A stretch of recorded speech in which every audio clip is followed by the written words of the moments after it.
आज सत्यापित कर देता हूं। तो ये जो श्रीमद् भागवत शास्त्र है ये ब्रह्मा जी के द्वारा अटेस्टेड किया हुआ है। उन्होंने इसको सत्यापित किया है सत्यलोक में तराजू को बांध करके।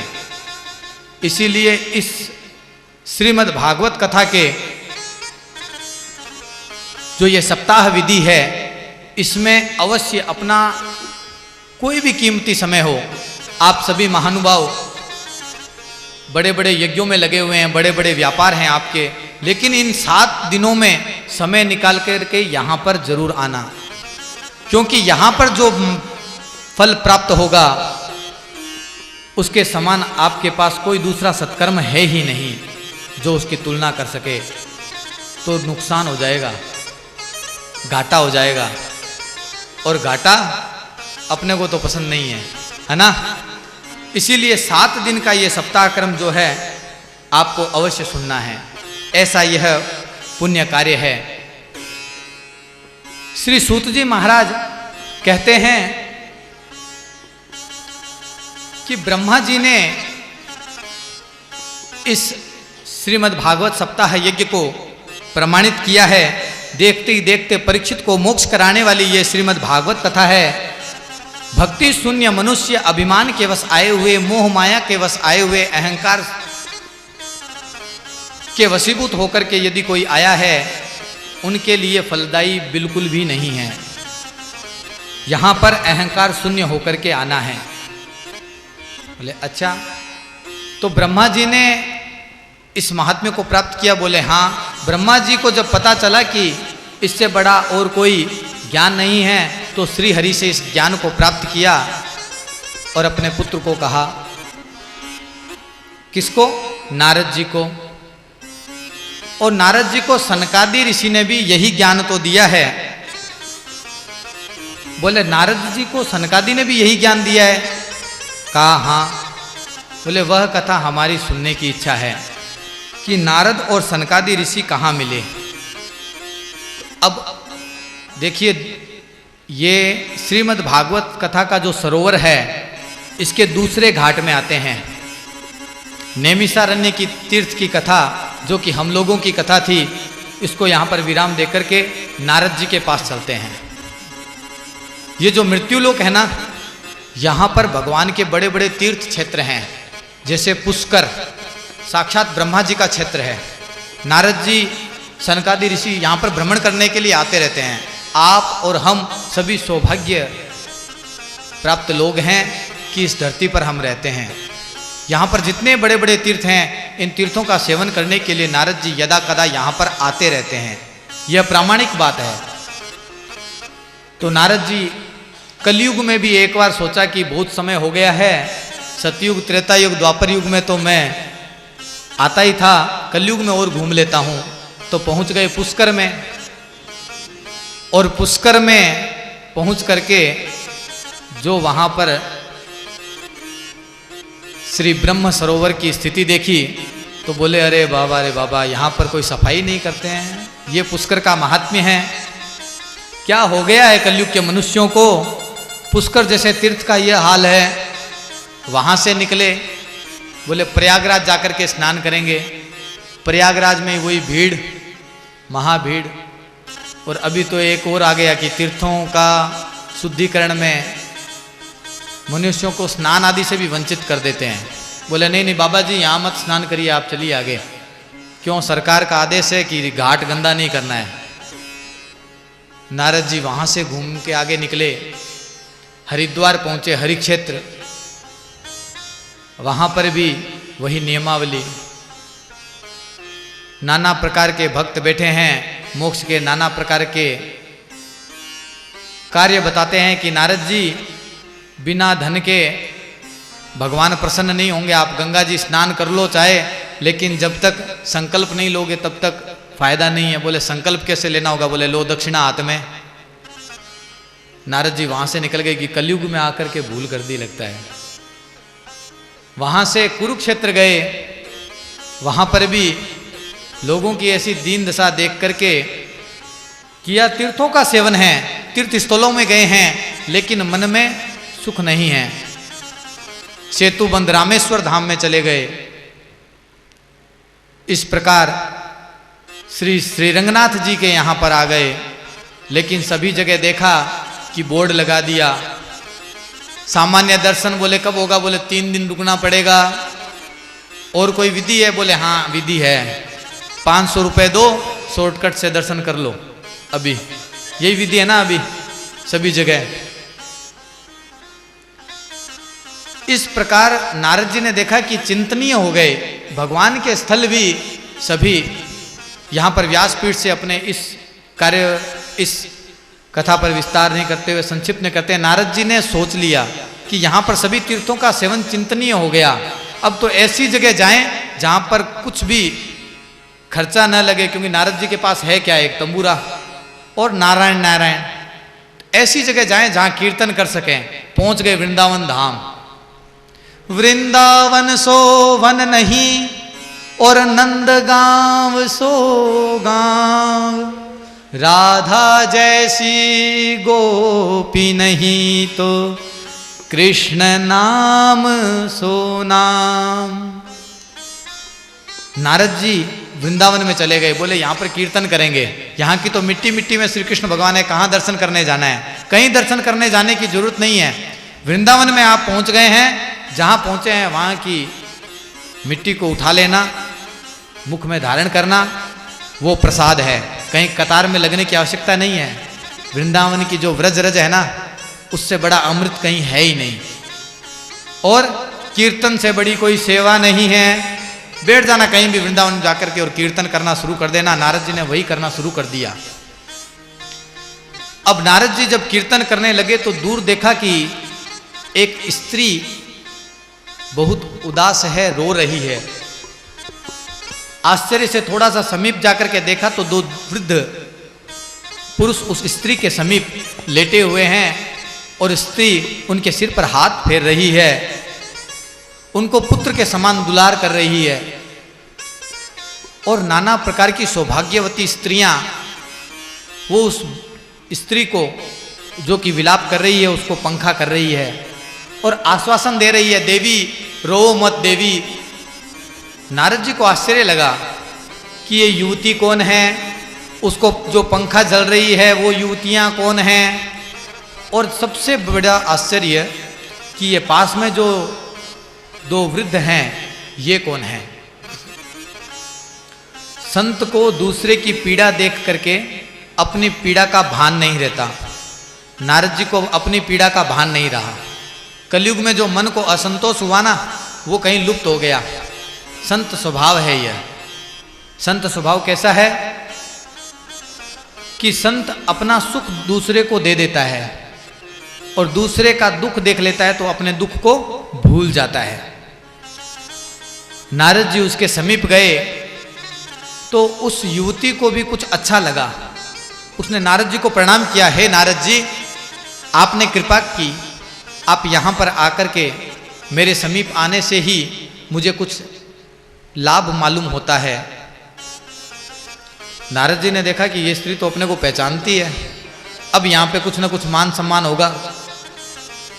बोले, देवी तुम कौन हो? मैंने तुम्हें पहचाना नहीं। अब वो देवी अपना स्वरूप बताती है। देखिए सुनिए, आप लोगों को भी आश्चर्य होगा। बड़े बड़े तीर्थों में हम जाते हैं, बड़े बड़े पितरों के लिए श्राद्ध करते हैं, गया श्राद्ध आदि करते हैं। वहाँ पर बड़े बड़े विद्वान लोग कहते हैं कि कभी भी भगवान से कुछ मांगना है तो धन मत मांगना। तो क्या मांगे? ज्ञान। बोले अरे ज्ञान भी मत मांगना, फंस जाओगे। तो क्या मांगे? बोले भक्ति मांग लेना, है ना, भक्ति। और इस स्त्री का चरित्र देख करके आश्चर्य होगा। ये जो रुदन करने वाली स्त्री है ना, ये नारद जी को अपना परिचय देती है कि नारद जी मैं ही भक्ति हूं। नारद जी ने कहा, हो तुम वही भक्ति जो परमात्मा के पास देने के लिए क्या है? मुक्ति और भक्ति। इसमें भक्ति पटरानी है, मुक्ति तो भक्ति की दासी है। अरे वही भक्ति हो तुम? बोले हाँ। अरे अरे अरे अरे, ये दुर्दशा, क्या कथा है यह देवी? क्या हुआ? नारद जी को बड़ा कष्ट हुआ यह जान करके। ये 2 वृद्ध तुम्हारे पास सो रहे हैं, ये कौन हैं? और ये जो युवतियां तुमको आश्वासन दे रही है, जो पंखा झल रही है, ये कौन है? बोले नारद जी, ये जो युवतियां मेरे आसपास हैं जो मुझे आश्वासन दे रही हैं, ये गंगा आदि नदियां हैं, पवित्र तीर्थ स्वरूपा देवियां हैं, ये मुझे आश्वासन दे रही हैं। बोले किस लिए? बोले आश्वासन देने का कारण मेरी पीड़ा है कि मेरे ये 2 पुत्र वृद्ध अवस्था को प्राप्त हुए। 2 पुत्र कौन कौन हैं? बोले इसमें यह ज्ञान है और यह वैराग्य है। बोले देवी, बड़ा दुख हुआ कलयुग में। अभी मैं पृथ्वी पे आया, नाना प्रकार के तीर्थ में गया, मन को संतोष नहीं हुआ, मैं स्वयं दुखी हुआ। और दुखी होते होते वृंदावन में पहुंच करके कीर्तन करने ही लगा कि तुमको देखा और तुम्हारी बात जान करके तो बड़ा दुख हुआ। अपनी कथा कहो, ये हाल कैसे हुआ?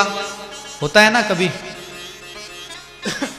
अपने समकक्ष किसी को दुखी देखते हैं तो अरे कैसे हुआ ये हाल? नारद जी ने पूछा। भक्ति ने कहा कि प्रभु, मैं आपको मेरी कथा कहती हूं।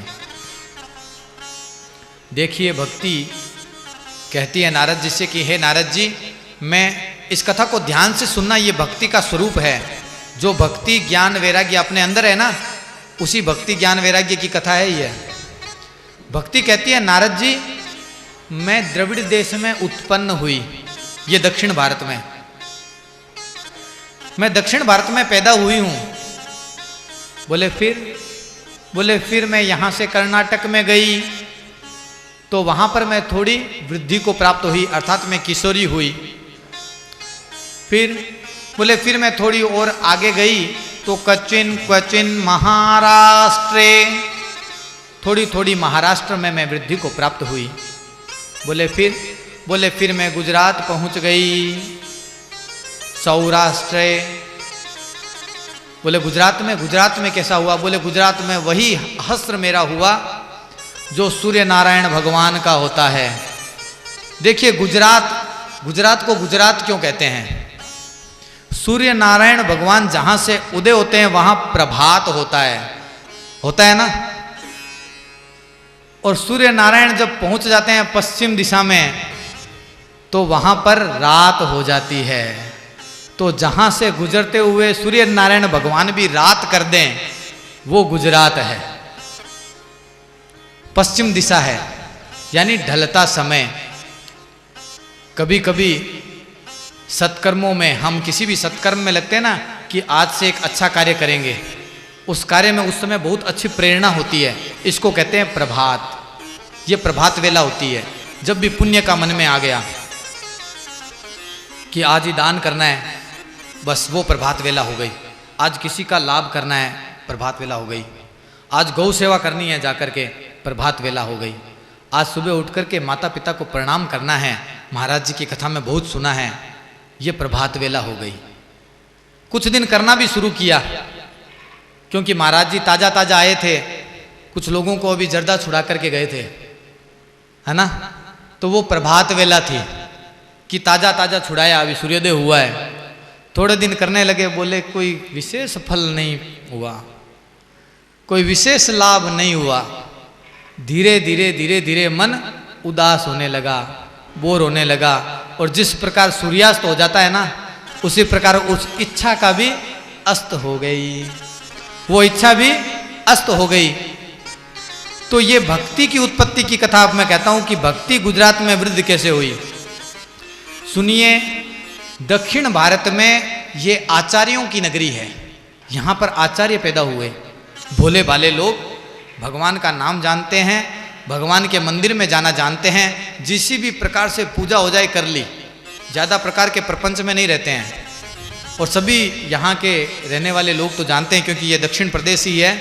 यहाँ पर बिल्व पत्र भी सीधे जैसे आते हैं वैसे चढ़ा देते हैं ना। हम लोग, महाराज इसमें थोड़ा सा छेद है, बोले मत चढ़ाओ। महाराज गांठ तोड़ के चढ़ाना है क्या? महाराज खंडित है, 2 पत्तों वाला चढ़ाएं क्या? नाना प्रकार का ज्ञान। लेकिन यहाँ के लोगों में बिल्कुल ज्ञान नहीं है, क्रिया, केवल क्रिया। जैसे आ गया बिल्व पत्र चढ़ा दिया, कुमकुम आ गई चढ़ा दी, पुष्प आ गया चढ़ा दिया, है ना। तो क्रिया है, क्रिया प्रधान। यहाँ के मंदिरों में जितनी भीड़ देखते हो, क्या उत्तर में दिखती है? नहीं दिखती।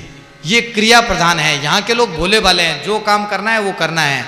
जो स्त्रियां हैं, हिंदू स्त्रियां, उनकी पहचान है, घर से बाहर निकलती हैं तो माथे पर बड़ा सा तिलक और पीछे पुष्प लगे रहते हैं, सौभाग्य की निशानी। हम लोग ने, और जो पुरुष हैं वो यहाँ पर शिखा रखते हैं। अपने अपने पंथ के तिलक सभी के ऊपर मिलेंगे। और एक तो पहचान है, अभी तो कुछ लुप्त हो गई है, 10-12 साल पहले तो ये पहचान थी कि तमिलनाडु, इस पूरे दक्षिण भारत में आप निकलो बाहर, जिस जिस घर के बाहर सुबह सुबह रंगोली बनी हुई हो वो सब यहाँ के लोगों का घर है। यहाँ के लोग रंगोली बनाते थे सुबह, कर्मरत। सुबह जल्दी उठना है तो उठना है, कोई प्रमाद नहीं, कर्म में प्रमाद नहीं, कर्म में करते रहो बस, प्रमाद नहीं, सेवा करते रहो, कोई ज्ञान नहीं। ज्ञान वैराग्य इन सब में भूल करके कर्म में लगे रहो बस, सुबह से शाम तक कर्म करके। यहाँ पर भक्ति उत्पन्न हो गई। भक्ति द्रविड़ क्षेत्र की बेटी है, यहाँ की बेटी है भक्ति, यहाँ उत्पन्न हुई। पहले हम कहते थे ना, जिस गांव में जो पैदा हो जाए बोले इस गांव की बेटी है, ऐसे यहाँ की बेटी है। कर्नाटक में गई तो कुछ ज्ञान प्राप्त होने लगा, भाई भक्ति हो गई तो सुंदर स्वरूप संभालो, सुंदर सुंदर श्रृंगार करो, अच्छे अच्छे पुष्प आदि से पूजन करना शुरू करो, और देवताओं का श्रृंगार बनने लगा। क्वचिन क्वचिन महाराष्ट्रे, और महाराष्ट्र में जब गई तो वहां पर ज्ञान और वैराग्य की प्रबलता हो गई। क्या, अरे क्या सुबह कर्म करना, बस भगवान तो हृदय में है ना, बस और क्या चाहिए, जप करो, ये करो। कर्मों से उपरति हो गई, कर्मों से आदमी पीछे हटने लगा। लेकिन भक्ति यहाँ पर अभी भी युवा है, और परमात्मा के संयोग से ज्ञान वैराग्य 2 पुत्र भी उसके साथ में हैं। यहाँ से भक्ति जब गुजरात में गई तो गुजरात में पहले से जो बड़े बड़े भक्त थे, और ज्ञान और वैराग्य सामवेद स्वयं वहाँ पर भगवान की द्वारिका नगरी जहाँ पर बसी हुई है, ऐसी जगह पर जब पहुँची तो वहाँ पर लोग कहे, भाई हम तो द्वारिका नगरी को जानते हैं, बस द्वारिका में जो रहते हैं द्वारिकाधीश, उनसे पाना चाहते हैं। क्योंकि वहाँ पर तो द्वारिकाधीश बना करके ठाकुर जी को बिठा दिया। अब जो द्वारिकाधीश है उनकी सेवा, बोले आपकी सेवा तो बहुत से करते हैं, हमें करने की कहाँ जरूरत है। इस प्रकार वहां पर जाकर के भक्ति का लोप हो गया। तो भक्ति वृद्धावस्था को प्राप्त हो गई, ज्ञान वैराग्य भी वृद्धावस्था को प्राप्त हो गए। वहां से वृंदावन को गए। भक्ति ने कहा नारद जी से कि नारद जी, मैं जब वहां पर वृद्धावस्था को प्राप्त हो गई तो फिर वृंदावन की शरण ली। अब देखिए यहां पर एक वृंदावन का महात्म्य आता है। जब नारद जी का मन पुष्कर, प्रयाग, कुरुक्षेत्र, हरि क्षेत्र अर्थात हरिद्वार, श्री सेतुबंध, रामेश्वर और श्री रंगनाथ यहां से विचलित हुआ, मन में संतोष नहीं हुआ, तो कहां पहुंचे? वृंदावन। और जब धरती भक्ति वृद्ध हो गई, ज्ञान वैराग्य वृद्ध हो गए, तो उनको लेकर के कहां पहुंची? वृंदावन। तो ये वृंदावन ऐसा धाम है जहां पर पहुंच जाओ तो आनंद ही आनंद है। वृंदावन में भक्ति पहुंच गई। भक्ति ने कहा कि महाराज यहां पर कृष्ण नाम का बोलबाला है, कृष्ण नाम सभी लेते हैं। कृष्ण नाम के कारण मैं तो युवा हो गई, परंतु मेरे जो ज्ञान और वैराग्य 2 पुत्र हैं वो अभी भी वृद्ध हैं। और इधर नारद जी ने जब देखा कि भक्ति, तुम्हारे ये जो ज्ञान और वैराग्य पुत्र जो वृद्ध हैं, इनको मैं युवा किस प्रकार करूं, और तुम यहां पर आकर के युवा कैसे हो गई। तो अब इस बात को थोड़ा समझ लीजिए कि वृद्धावस्था क्या है और युवावस्था क्या है, फिर वृंदावन का आनंद लेंगे। क्योंकि वृद्धावस्था से युवावस्था किस प्रकार आएगी ये हम नहीं जानेंगे तो वृंदावन का आनंद नहीं ले पाएंगे। वृंदावन में ऐसी क्या ताकत है कि वृद्ध को युवा कर दे? क्या अभी कोई 60 साल का बूढ़ा वहां जाएगा तो जवान हो जाएगा क्या? नहीं होगा ना। भक्ति कैसे हो गई? तो अब वृद्धावस्था की एक कथा सुनिए। वृद्धावस्था वृद्ध कौन है? वृद्ध जांबवंत जी हैं। श्री राम जी के कार्य से बड़ा किसी का कोई कार्य हो सकता है? नहीं हो सकता। श्री राम जी का एक कार्य पड़ा कि सतजोजन सागर पार से जाकर के सीता जी का पता लगा करके आना है। संपाति ने बता दिया सीता जी उधर है। छोटे छोटे जो बालक वानर हैं वो बोल रहे हैं कि हम कोई 10 योजन चला जाएगा, कोई 50 योजन चला जाएगा। अंगद ने कहा कि मैं पार चला जाऊं। जांबवंत जी में कितनी ताकत है और जांबवंत जी क्या कह रहे हैं? सोतनु बरनी न जाई, मेरा एक शरीर, क्या कहूं, उस शरीर के बारे में मैं वर्णन ही नहीं कर सकता। सीधा कह दिया, कितना अहंकार। सो तनु बरनी न जाई, मैं कैसा शरीर था वो क्या बताऊं। बलि बांधत, जिस समय बलि को बांधा वामन भगवान ने, और भगवान ने जब अपना पांव ऊपर किया और आकाश को भी छेद दे इतना पांव आगे बढ़ाया, उस समय मेरा जो शरीर था वो ऐसा था, सो तनु बरनी न जाए। बोले हैं महाराज, उस शरीर से आपने क्या किया? बोले उभय घड़ी मह दीनी 7 प्रदक्षिण धाई, मैंने 2 घड़ी में दौड़ करके 7 प्रदक्षिणा कर दी थी उसकी। बोले अरे अरे महाराज फिर तो आप ही करोगे काम, लेकिन बोले अब बूढ़ा हो गया हूं इसलिए अब नहीं कर सकता। अर्थात जामवंत जी इतने सामर्थ्यवान हैं, शरीर उनका उतना बली था, लेकिन वृद्धावस्था में वो कार्य नहीं कर सकते। और वृद्ध कौन है? संपाति वृद्ध है।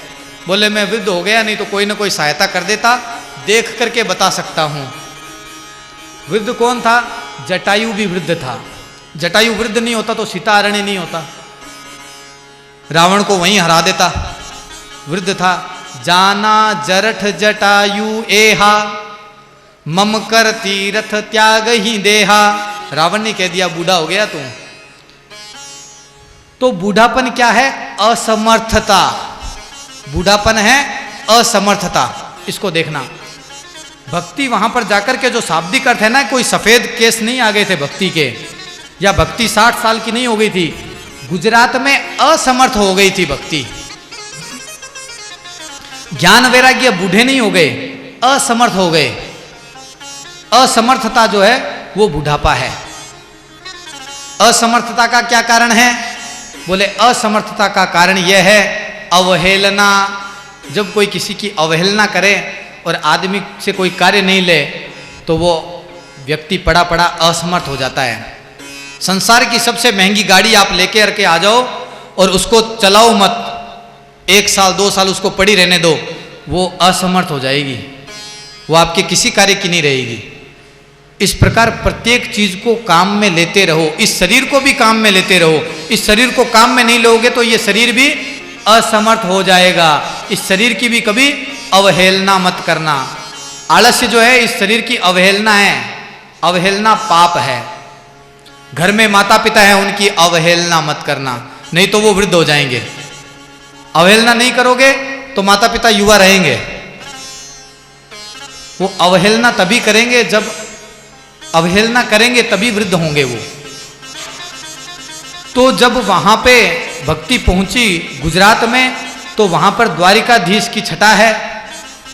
भक्ति किसी को चाहिए, ज्ञान किसी को चाहिए, वैराग्य किसी को चाहिए, क्योंकि आदमी किसी के पास मतलब से जाता है। और वहां पे द्वारिकाधीश भगवान ने तो अपना चारों द्वार खोल दिया, इसीलिए उसका नाम है द्वारकाधीश, दरवाजों का राजा। कोई दरवाजे से घुस जाओ बोले मोक्ष। कौन भक्ति से नाता रखे? किसको ज्ञान चाहिए, किसको वैराग्य चाहिए? बोले महाराज झमेले में नहीं पड़ना है, यहां तो सीधा मोक्ष है। द्वारकाधीश भगवान की जय। तो द्वारिका के प्रताप से वहां पर भक्ति, ज्ञान और वैराग्य बूढ़े हो गए। इस कथा को समझिए। वहां पर आवश्यकता ही नहीं है, जहां पर द्वारिकाधीश भगवान बैठे हैं वहां पर ज्ञान वैराग्य और भक्ति को कोई लेने वाला नहीं है। तो भक्ति ने कहा कि यहां तो मैं गलत स्थान पे आ गई, कहां जाऊं? वृंदावन। अब वृंदावन में क्या है? वृंदावन में क्या है महाराज? राधे राधे। वृंदावन में भक्ति है, सबको क्या चाहिए वृंदावन में? श्री राधा कृष्ण भगवान की भक्ति। जिस जिसको चाहिए तालियां बजा करके भक्ति का आवाहन करेंगे। वृंदावन में चलते हैं सभी, हम सबकी भक्ति वृद्ध हो गई है, ज्ञान वैराग्य वृद्ध हो गए हैं, हमारे अंदर हैं। ऐसा नहीं है आप लोग भक्ति शून्य हैं, भक्ति वृद्ध हो गई है आपके अंदर, ज्ञान वृद्ध हो गया, वैराग्य वृद्ध हो गया। उस विवेक को कैसे प्राप्त करना है, कैसे जगाना है? वृंदावन जाना है। चलिए वृंदावन नारद जी लेकर के चलेंगे।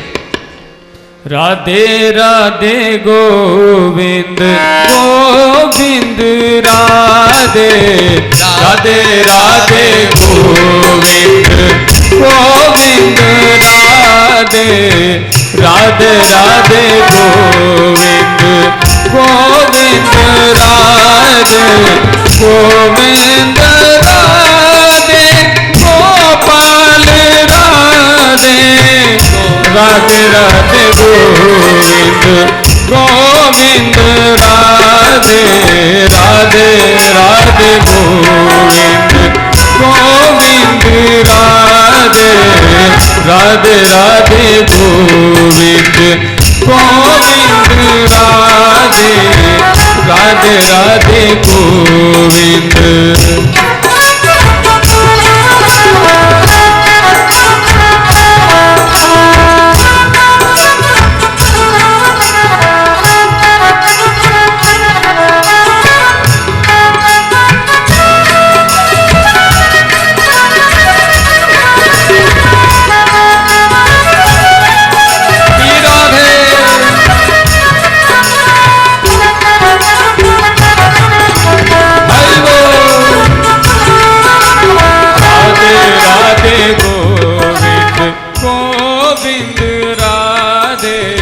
राधे राधे गोविंद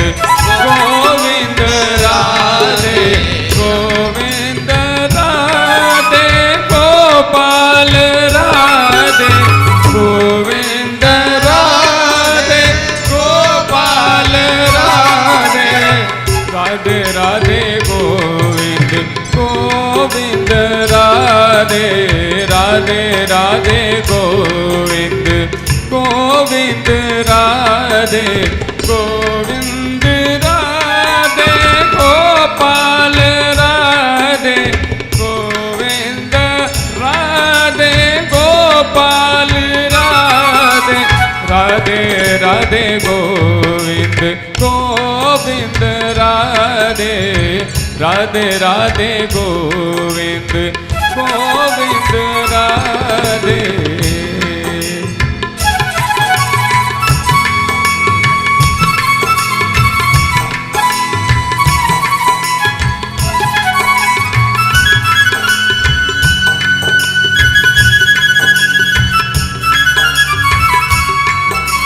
श्री राधे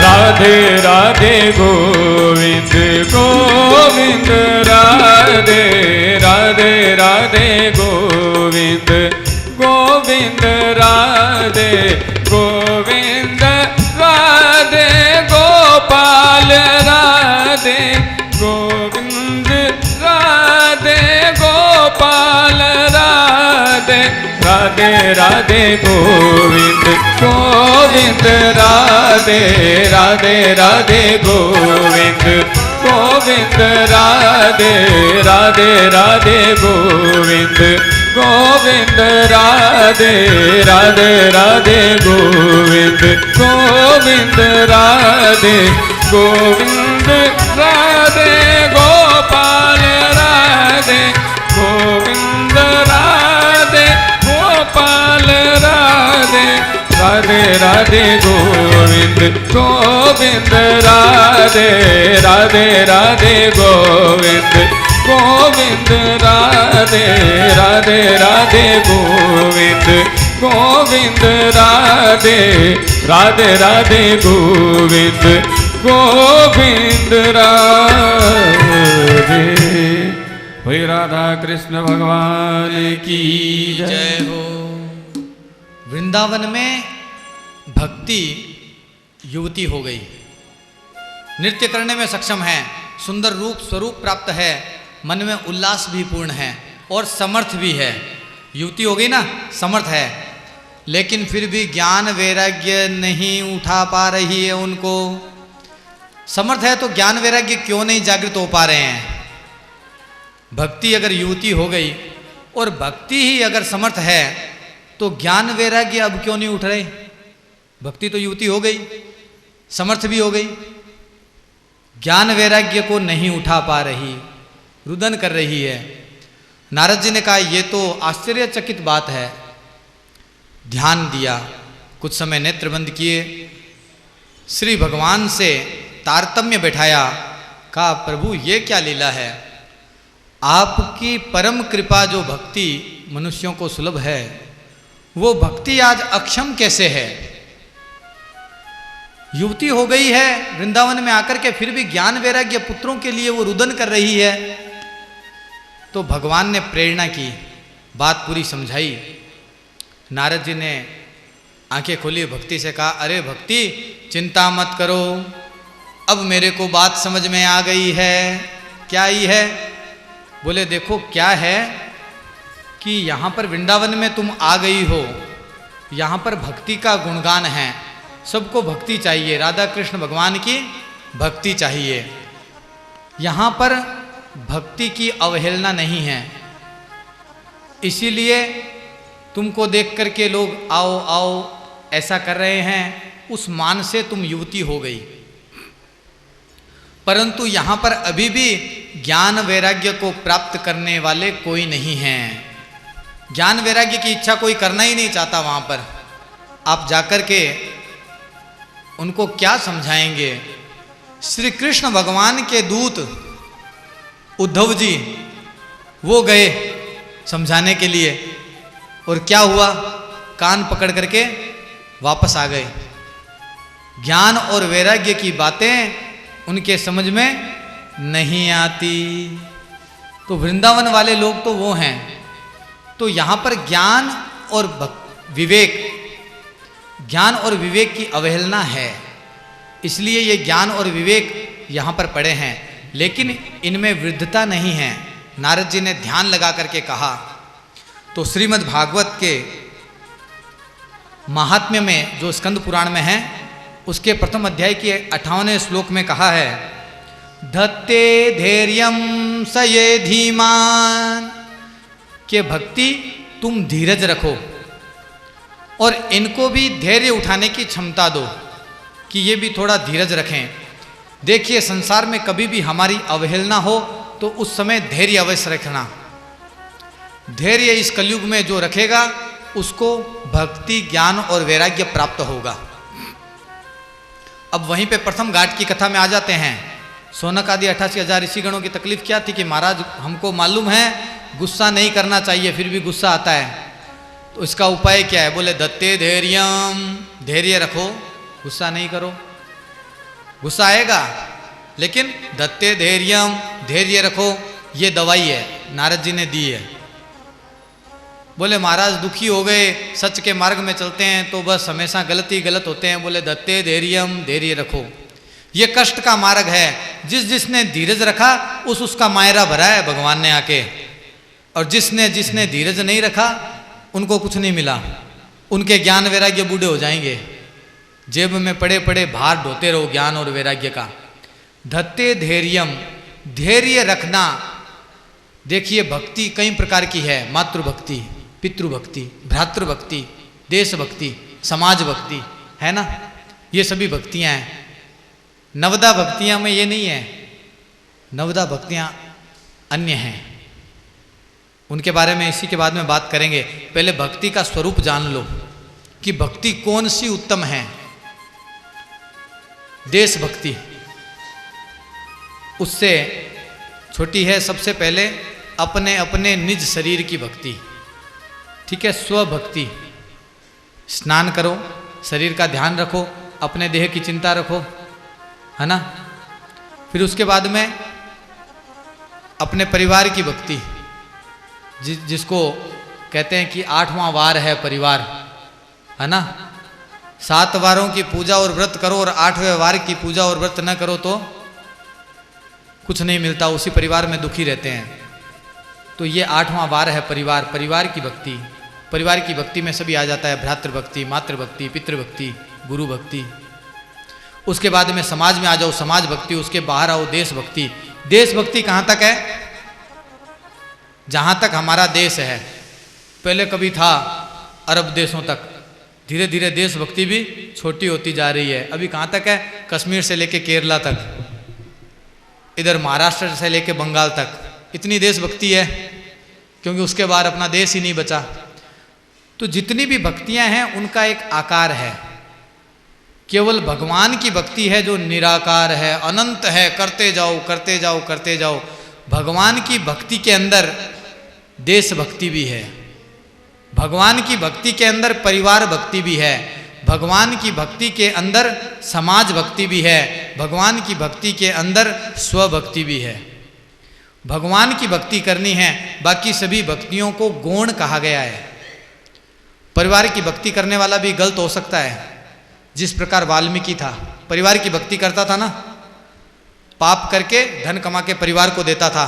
नारद जी ने ज्ञान चक्षु खोल दिए, अरे मूड क्या कर रहा है, किस परिवार के चक्कर में पाप कर रहा है, ये तेरे साथ फल नहीं भोगेंगे। तो परिवार की भक्ति में भी दोष है, देख लो। चाहे वो मातृभक्ति हो, भरत जी अगर मातृभक्ति करते तो क्या होता? रामायण लिखी जाती क्या? भ्रातृचरित्र लिखे जाते? नहीं, भगवत भक्ति। प्रहलाद जी पितृभक्ति करते तो क्या होता? बोलते ठीक है पिताजी, आज से आप ही परमात्मा हो। नहीं, नारायण है, भगवान की भक्ति है। मीरा जी समाज की भक्ति करती तो क्या मीरा जी बनती क्या? इस प्रकार भागवत के शास्त्र में जिस दिन आप आ जाओ तो इन सब चीजों से ऊपर उठ जाना, देश से भी आगे चले जाना। वसुधैव कुटुंबकम, ये हमारा सनातन धर्म है। ये जाति पाति की बातों से सबसे ऊपर उठ जाना। परिवार तो बहुत अलग है, जो गलत है वह गलत है, जो सही है वो सही है। न्याय करना, यही श्री कृष्ण भगवान ने बताया ना, भीष्म पितामह को, द्रोणाचार्य को, कृपाचार्य को। इस झंझट में रह के ही हम दुखी होते हैं, क्योंकि भगवान की भक्ति नहीं करके हम दूसरे की भक्ति करना शुरू कर देते हैं। इस बात को चिंतन करना आप लोग। भक्ति भगवान की करना, भगवान के अलावा अगर किसी देश धर्म की भक्ति में भी पड़ गए तो भटक जाओगे। ये पूरी पृथ्वी, पूरा संसार, पूरा ब्रह्मांड जिनका है, अखंड कोटि ब्रह्मांड के जो नायक हैं, हम उनके दास हैं। हमारा संबंध उनसे है, उनकी भक्ति करनी है। अपना दिल इतना बड़ा कर लो, तब राधा कृष्ण भगवान आपके हृदय में आएंगे। इसीलिए भगवत भक्ति से बढ़कर के कोई भक्ति नहीं है कि महाराज बहुत जरूरी काम है उसमें जाना पड़ेगा। परिवार की सोचेंगे कि भागवत की, अरे भागवत में आ जाओ, परिवार का कल्याण वो करेगा। सेन भक्त था ना, भगवान ने जाकर के राजा की दाढ़ी बना दी, है ना। नरसिंह भगवान थे, उन्होंने कब समाज की चिंता की? जैसे टूटे फूटे कमंडल थे लेके चले गए, बोले इसी से मायरा भरेंगे, गए ना। मेले कुचेले कपड़े पहन कर गए, एक बार भी नहीं सोचा कि बेटी के ससुराल जा रहे हैं, ऐसे कोई जाया जाता है क्या? उसकी नाक कट जाएगी, सोचा था ना? नहीं, भगवान की भक्ति है, भगवान करेंगे। मेरी कटेगी तो जाएगी सांवरे तेरी, मेरा तो है क्या। इस प्रकार भगवान की भक्ति को चिंतन के द्वारा अपने अंदर बैठा लो।